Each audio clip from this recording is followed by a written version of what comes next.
बिस्मिल्लाहिर्रहमानिर्रहीम। अस्सलामुअलैकुम। कैसी है मेरी यूट्यूब फैमिली। उम्मीद है कि सब अच्छे होंगे और ईमान की अच्छी हालतों में होंगे।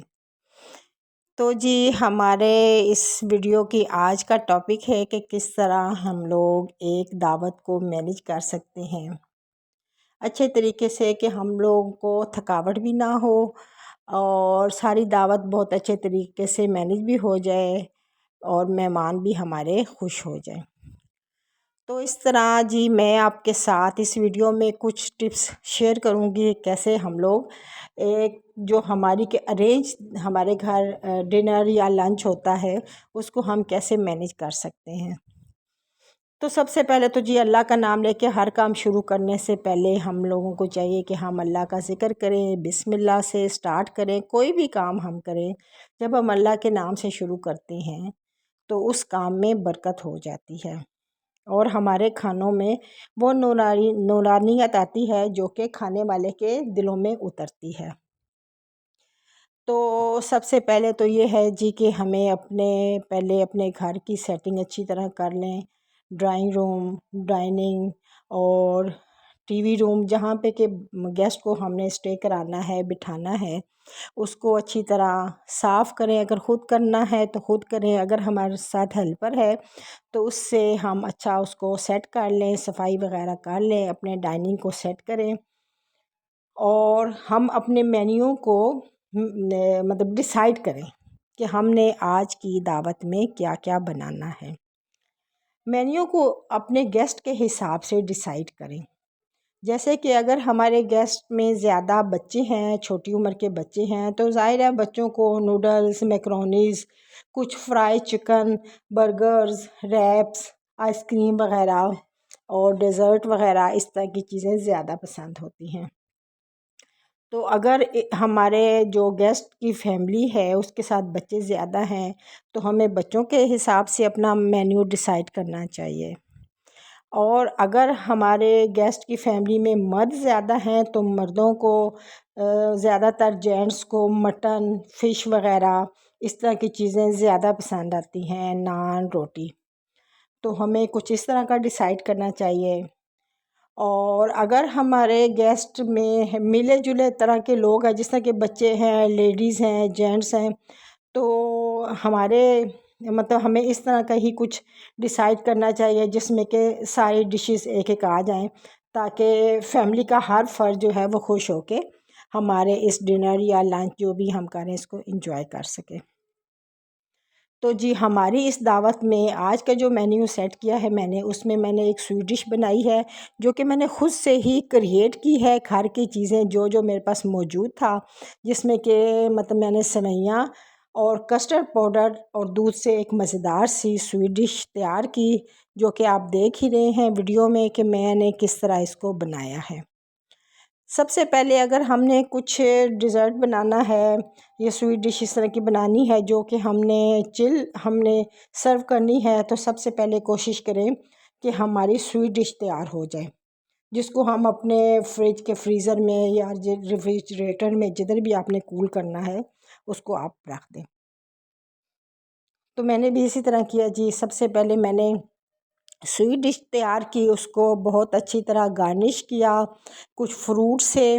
और ये केक जो कि मेरे पास ब्राउन केक हमारे घर एक दिन पहले आया था, तो इसको मैंने फ्रिज में रख दिया था। थोड़ी सी हमारी तरफ पड़ी हुई थी जी, ये इसको क्या कहते हैं, बर्फ़ी, उसको भी मैंने बीच में ऐड किया।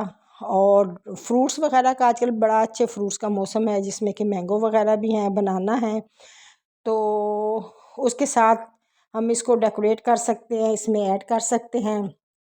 और ड्राई फ्रूट्स के साथ मैंने इसको गार्निश किया। तो ये मज़ेदार सी मेरी स्वीट डिश इस तरह तैयार हो गई, जिसको मैंने तैयार करके और मैंने जी इसको फ्रीज़र में रख दिया।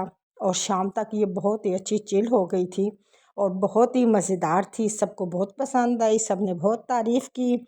इसके बाद मुझे बनाना था मटन कढ़ाई और चिकन कढ़ाई और राइस, और मैंने बनाए थे जी चपली कबाब। इसको मैनेज करके स्वीट डिश को मैंने, जो कि मेरे पास चॉप्स पड़ी हुई थी मटन की, उसको मैंने रखा चूल्हे पे। थोड़े से प्याज और नमक और हल्दी डाल के उसको बॉईल होने के लिए, गोश्त को गलने के लिए रख दिया। तकरीबन आधा 1 घंटा लगता है गोश्त को गलने में। इसलिए हमें मतलब पहले वो काम करने चाहिए, वो डिशेस बनानी चाहिए जिनमें कि थोड़ा सा टाइम हमें लगता है। तो चूँकि चिकन को बनने में इतना ज़्यादा टाइम नहीं लगता और गोश्त को थोड़ा गलने में, और ख़ास तौर पर गोश्त वो वाला, ज़ाहिर है आजकल ईद गुज़री है तो हमारे पास वो वाला ही गोश्त सबके घरों में अभी पड़ा हुआ है जो कि हम लोग दावतों में इस्तेमाल कर रहे हैं, और करना भी चाहिए। जिस तरह के ज़ाहिर है हमारे कुर्बानी के जो भी हमारा जानवर होता है उसके हम 3 हिस्से करते हैं, तो जो हमारे पास एक हिस्सा बच जाता है उसको हम दावतों में इस्तेमाल करते हैं। तो ये जो कुर्बानी वाला गोश्त होता है वो थोड़ा लेट ही गलता है, तो इसलिए कोशिश करें कि सबसे पहले अगर हमने मटन बनाना है तो अपनी स्वीट डिश कंप्लीट करने के बाद मटन को बॉईल होने के लिए, गलने के लिए रख दें। इसके बाद जी, ये बीफ का 1 किलो तकरीबन कीमा है जिसमें कि ये सारे मिसाले हैं जिस तरह कि आप भी देख ही रहे हैं।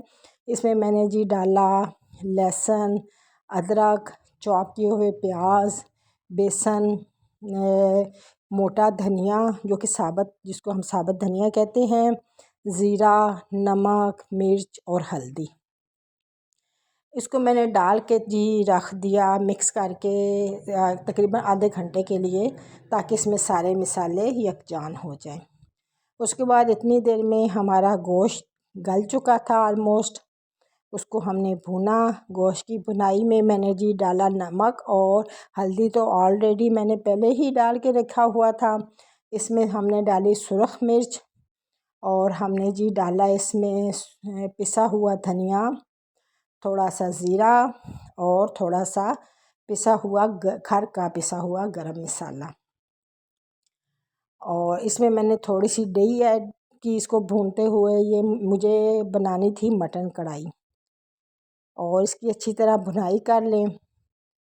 थोड़ा थोड़ा पानी डाल के इसकी अच्छी तरह भुनाई करेंगे हम, और फिर जी इसमें मैंने थोड़ी सी दही डाल के इसकी भुनाई की, ताकि इसका टेस्ट बहुत मज़ेदार हो जाए।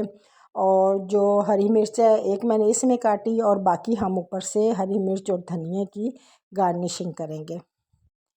हमारे गोश्त की भुनाई तकरीबन मुकम्मल हो चुकी है। ये मेरी मज़ेदार सी मटन कढ़ाई, और गोश्त हमारा बहुत अच्छा गल चुका था। अब मैंने बहुत ही मज़ेदार सी मटन कढ़ाई तैयार कर ली है।